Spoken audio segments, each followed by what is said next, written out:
Let's talk about the relationship between your gut bacteria and viruses.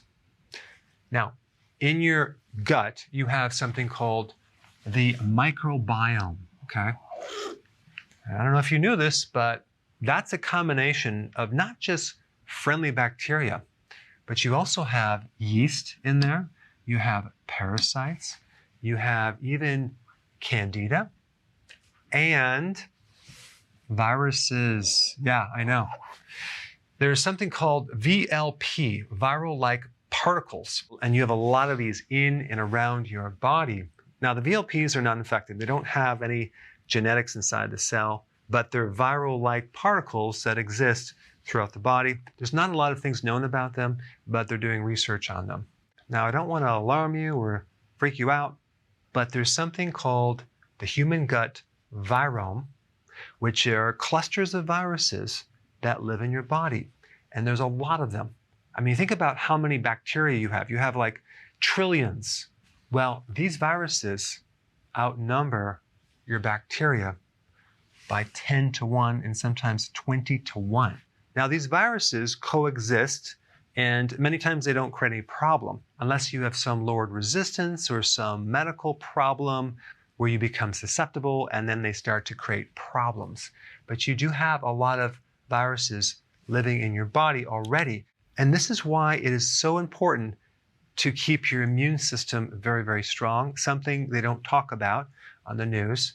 And you do have, sitting in the background, this army of immune cells, not just white blood cells, but the microbiome, the good bacteria, are part of your immune system. And I want to talk about some of the things that they do related to keeping your immune system strong. If you're lacking good bacteria, maybe you took antibiotics or something, the bad bacteria can then thrive.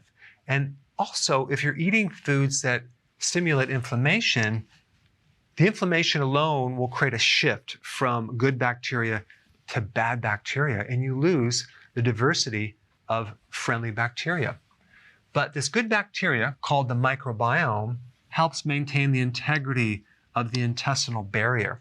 So picture this.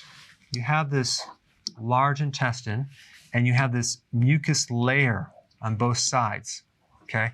And then right across this intestines, you have this lymph layer. It's like lymph tissue, and you have a lot of white blood cells and immune cells through here. So you have this protective mucus layer, and then you have the good bacteria right here, and a lot of the pathogens and viruses live throughout here as well.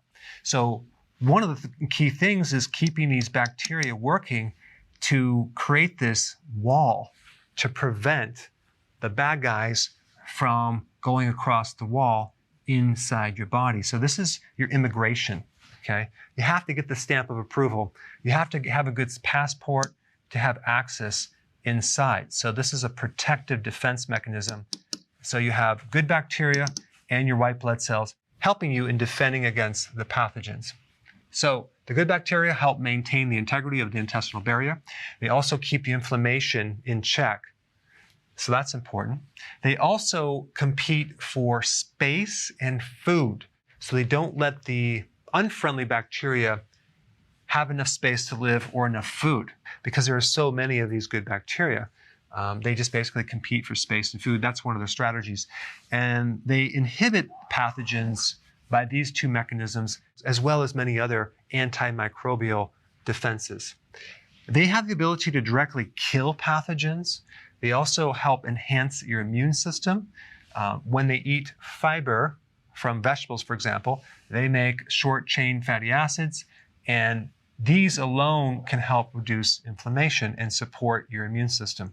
Also, one of the names of these short-chain fatty acids is called butyrate, and that is a really good anti-inflammatory. It helps blood sugars, and it actually feeds your colon cells. So these microbes make food for your cells. Now, there's also a crosstalk or a link between the microbes in your gut and your respiratory tract.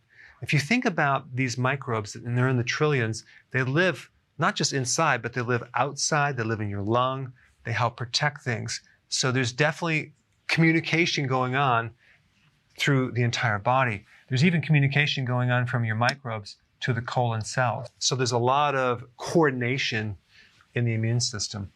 And you don't have a strong integrity of your good bacteria, you're very susceptible to getting all sorts of pathogens and infections.